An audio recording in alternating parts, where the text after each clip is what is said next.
August 1961, at Yale University, psychologist Stanley Milgrim began a study on obedience.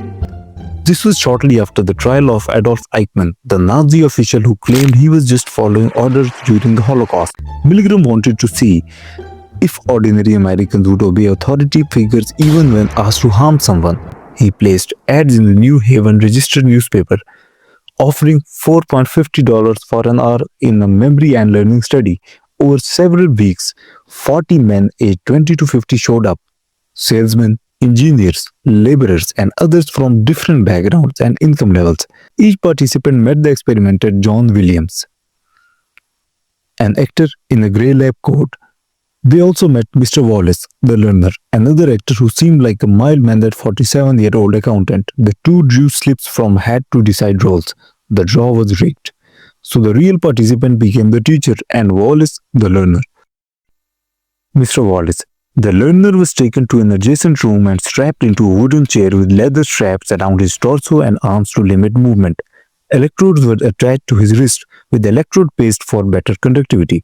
Connected by a cable to the wall, he signed a pro forma consent form releasing Yale from responsibility for harm.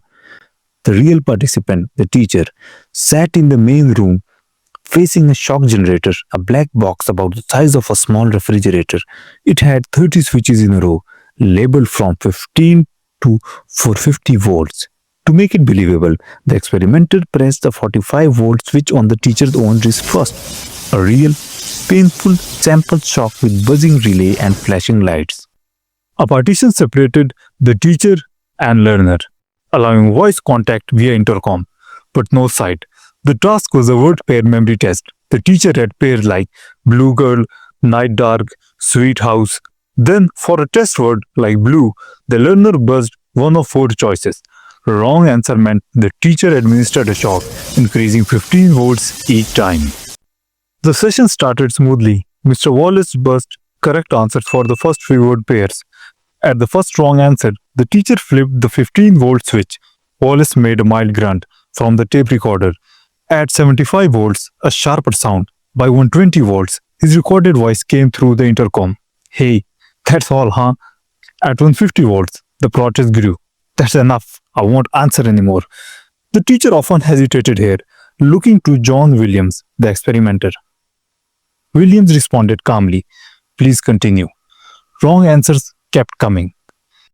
At 180 volts, Wallace complained of a heart condition. At 285 volts, he banged on the wall.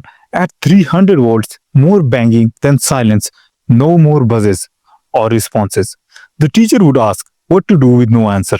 Williams said, the experiment required that you continue. If still hesitant, it is absolutely essential that you continue.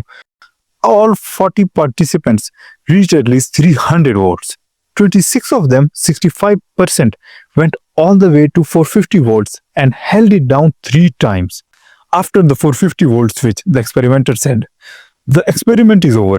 He then took the teacher to Mr. Wallace, who stood up from the chair, smiling and unharmed. Wallace explained that the shocks were fake. All screams, grunts, and bangs came from a pre-recorded tape. There was no real electricity connected to the chair.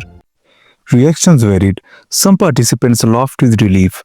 Others looked shocked or confused. Milgram followed up with detailed debriefings to explain the true purpose, testing obedience to authority, not memory. Most left feeling the insight was valuable, though some felt tricked.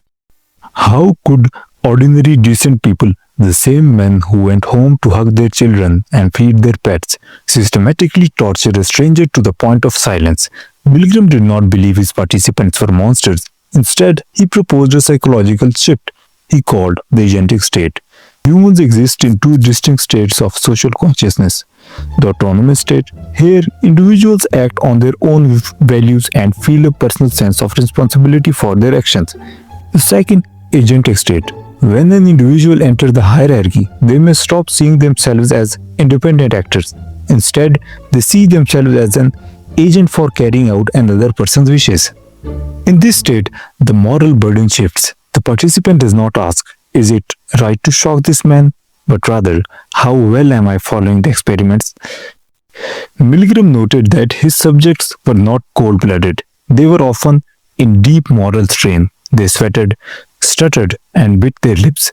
However, the agentic shift allowed them to perform the act while mentally disowning it. They viewed the experimenter as the one responsible for the learner's safety. Milgram theory explains why good people can be the part of a terrible system. It's the corporate whistleblower who stays silent because it's just a company policy, or the soldier who follows a questionable order because the chain of command knows best. By shifting into the agentic state, we protect our ego. We tell ourselves, I didn't do it, the system did it through me.